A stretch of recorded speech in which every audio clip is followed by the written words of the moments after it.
नमस्कार, आप देख रहे हैं कैपिटल टीवी का खास शो महाराष्ट्र फाइल्स। आपके साथ मैं हूं परवीन शेख। आपको बताएंगे कैसे फिर शिंदे ने दिया उद्धव को तगड़ा झटका। पाकिस्तान पर क्या है एकनाथ शिंदे का प्लान। कांग्रेस नेता के बयान से क्यों मुश्किल में है राहुल गांधी। पीड़ित परिवारों पर क्या है सीएम फडणवीस का ऐलान और शिंदे फडणवीस के बयानों पर क्या बोला विपक्ष। इसके अलावा जानेंगे कौन किसे दे रहा है चुनौती, कौन किसकी बढ़ा रहा है टेंशन। साथ ही आपको इन सभी खबरों से कराएंगे रूबरू। लेकिन तमाम बड़ी खबरों में आगे बढ़ने से पहले एक नजर डालते हैं महाराष्ट्र की टॉप हेडलाइंस पर। बीएमसी चुनाव से पहले उद्धव ठाकरे को तगड़ा झटका। पार्टी के कई नेता शिवसेना में शामिल। एकनाथ शिंदे बोले भगवा लहराएगा। एकनाथ शिंदे का बड़ा बयान। बोले आतंकियों ने हिंदू भाइयों को धर्म पूछकर मारा। पीएम मोदी पाकिस्तान को नेस्त नाबूद करने के लिए उनका प्लान बन चुका है। पीएम मोदी का गायब पोस्टर पर फंसे राहुल गांधी। एकनाथ शिंदे बोले कांग्रेस का नाम बदलकर पाकिस्तान नेशनल कांग्रेस रख देना चाहिए। सीएम देवेंद्र फडणवीस का बड़ा ऐलान। पहलगाम हमले में जान गंवाने वाले लोगों के परिवार को 50-50 लाख रुपए देने का किया ऐलान। महाराष्ट्र में पाकिस्तानियों पर फडणवीस शिंदे के विरोधाभासी बयानों को लेकर विपक्ष का सरकार पर निशाना। खबरों में सबसे पहले बात उद्धव ठाकरे को लगे झटके की। डिप्टी सीएम एकनाथ शिंदे की मौजूदगी में मुंबई के ईस्ट महापौर और शिवसेना यूबीटी गुट के उपनेता दत्ता दलवी ने सैकड़ों कार्यकर्ताओं के साथ शिवसेना शिंदे गुट में वो शामिल होने का ऐलान कर दिया। और इस मौके पर मंत्री भरत गोगावले, सांसद संदीपान भुमरे और शिवसेना नेता मीनाताई कांबली भी मंच पर मौजूद थी। इस दौरान एकनाथ शिंदे ने लोगों को संबोधित करते हुए पूर्व सीएम उद्धव ठाकरे पर तल्ख टिप्पणी की। एकनाथ शिंदे ने कहा, महाराष्ट्र में महायुति सरकार के सत्ता में आने के बाद मुंबई को स्वच्छ बनाने का काम जारी है। ब्रिटिश काल के बाद पहली बार महायुति सरकार ने मुंबई की सड़कों की धुलाई करवाई। इससे पहले कुछ लोग यानी शिवसेना यूबीटी प्रमुख उद्धव ठाकरे ने मुंबई का खजाना ही साफ कर दिया था। डिप्टी सीएम एकनाथ शिंदे ने आगे कहा कि कुछ लोग मुंबई महापालिका को अपनी जागीर समझते थे, लेकिन महायुति सरकार के आने के बाद रुके हुए प्रोजेक्ट्स को गति दी गई है। मुंबई करों को उनका हक दिलाने और स्वास्थ्य सेवाएं उपलब्ध कराने का काम हो रहा है। अब तक यूबीटी गुट के 45 से 50 नगर सेवक शिवसेना में लौट आए हैं। विभिन्न दलों के लगभग मौजूदा जो 70 नगर सेवकों ने शिवसेना शिंदे गुट में वो शामिल हो चुके हैं। उन्होंने भरोसा जाहिर किया है कि आने वाले मुंबई महापालिका चुनाव में महायुति का भगवा ध्वज लहराएगा। डिप्टी सीएम एकनाथ शिंदे ने कहा, बाला साहब ठाकरे और धर्मवीर आनंद दिघे के विचारों को आगे बढ़ाने के लिए और विकास परियोजनाओं को गति देने के लिए सभी दलों के नेता और कार्यकर्ता बीते 2.5 साल से शिवसेना में शामिल हो रहे हैं। विधानसभा में हमने 80 में से 60 सीटें जीती, जबकि यूबीटी गुट ने 100 में से सिर्फ 20 सीटें जीती। जनता ने तय कर दिया है कि असली शिवसेना किसकी है। इसके अलावा उन्होंने कहा कि अब हम स्थानीय स्वराज्य संस्थाओं पर महायुति का भगवा फहराना है। डिप्टी सीएम एकनाथ शिंदे ने कहा कि लोग पार्टी क्यों छोड़ते हैं, इसका आत्मचिंतन करने की बजाय उन पर आरोप लगाए जाते हैं। अगर एक व्यक्ति सही और लाखों लोग गलत हो, ये कैसे संभव हो सकता है।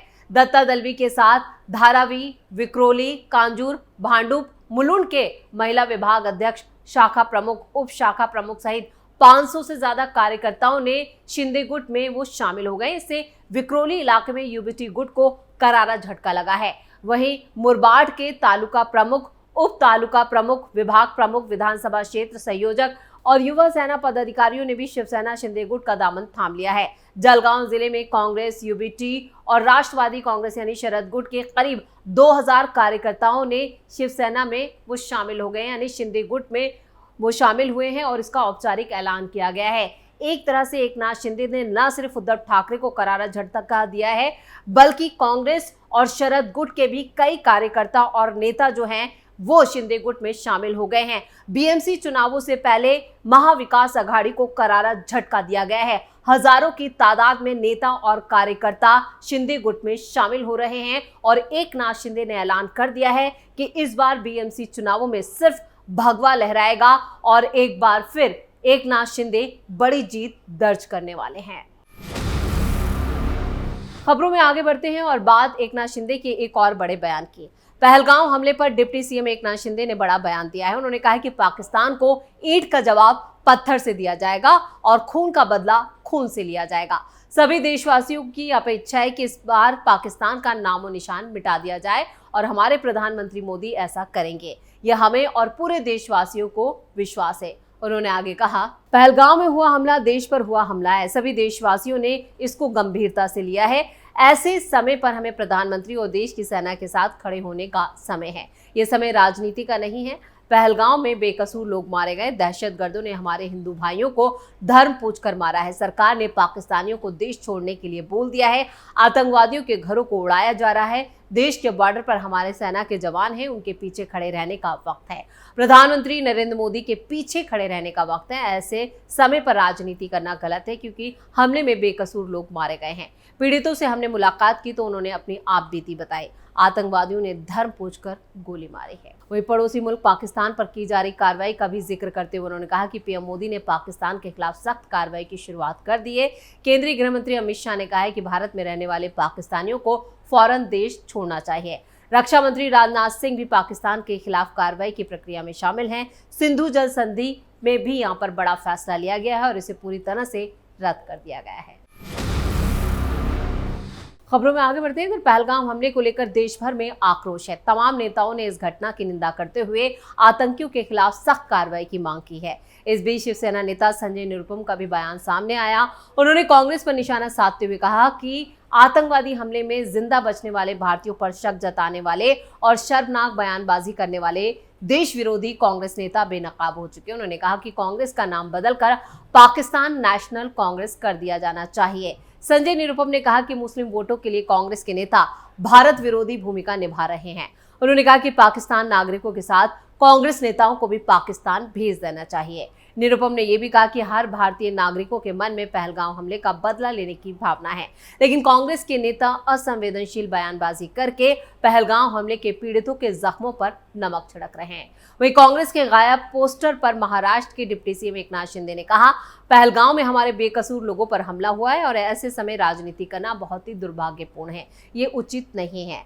पूरे देशवासियों को विश्वास है कि पीएम मोदी आतंकवादियों को छोड़ेंगे नहीं और करारा जवाब देंगे। वो ऐसा सबक सिखाएंगे कि पाकिस्तान और आतंकवादियों को दोबारा हिम्मत ना हो हमला करने की। और जो आरोप लगाते हैं कहाँ हैं, यानी कि राहुल गांधी सर्वदलीय बैठक में कुछ लोग आए नहीं, वो विदेश यात्रा करते हैं, उन्हें आरोप लगाने का हक नहीं है।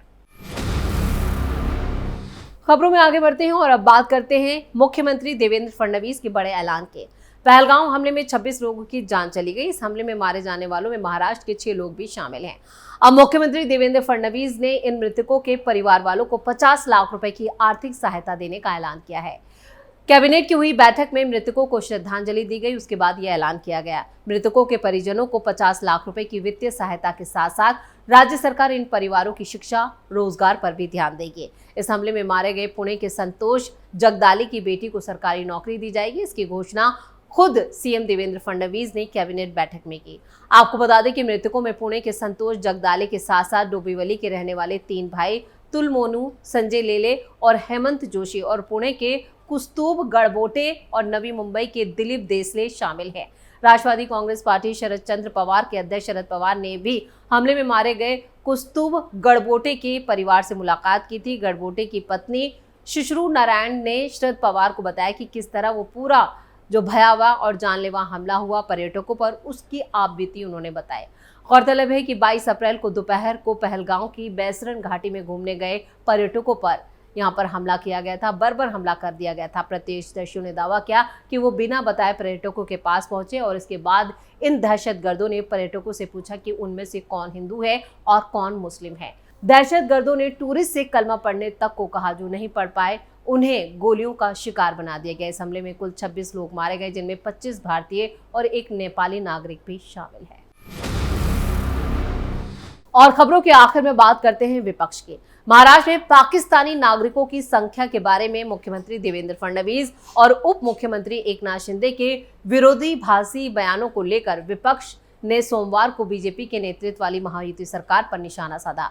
फडणवीस ने रविवार को राज्य में पाकिस्तानी नागरिकों के लापता होने की खबरों को खारिज करते हुए कहा था कि उन सभी का पता लगा लिया गया है। उन्होंने कहा था कि पहलगाम हमले के मद्देनजर केंद्र द्वारा जारी निर्देशों के अनुसार पाकिस्तानी नागरिकों को वापस भेजने की व्यवस्था की जा रही है। दूसरी तरफ एकनाथ शिंदे ने कहा था कि अगर 107 पाकिस्तानी नागरिक लापता हैं तो पुलिस उन्हें ढूंढकर उनसे निपटेगी। डिप्टी सीएम ने कहा था कि पाकिस्तान और पाकिस्तानियों पर दया दिखाने का कोई कारण नहीं है। जो लोग पाकिस्तानियों को पनाह दे रहे हैं उन्हें भी बख्शा नहीं जाएगा। इधर विपक्षी राष्ट्रवादी कांग्रेस पार्टी की कार्यकारी अध्यक्ष सुप्रिया सुले ने मामले की संवेदनशीलता को देखते हुए सरकार से साफ जवाब देने की मांग की। पुणे जिले के बारामती से भी लोकसभा सांसद सुले ने कहा कि ये दुर्भाग्यपूर्ण है कि पूर्ण बहुमत होने के बावजूद सरकार में टकराव है। उन्हें इसका जवाब देना होगा क्योंकि ये बहुत संवेदनशील सूचना है। ये आश्चर्यजनक है कि सरकार के उच्च स्तर पर इस तरह की गलतफहमी हो रही है। ये मेरे लिए नई बात नहीं है और मैं किसी भी राज्य में ऐसा पहली बार देख रही हूँ। शिवसेना यूबीटी के मुखपत्र सामना के संपादकीय में भी कहा गया कि फडणवीस सरकार ऐसे संवेदनशील विषय पर एकमत नहीं है।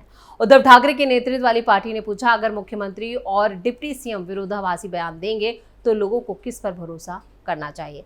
यानी जो बयान आए हैं उन बयानों को लेकर अब विपक्ष जमकर सियासत कर रहा है। इसी के साथ महाराष्ट्र फाइल्स में खबरों का सिलसिला यहीं खत्म करते हैं। बाकी खबरों के लिए आप जुड़े रहिए कैपिटल टीवी के साथ। वीडियो को लाइक करें, शेयर करें और कैपिटल टीवी को सब्सक्राइब जरूर करें। नमस्कार।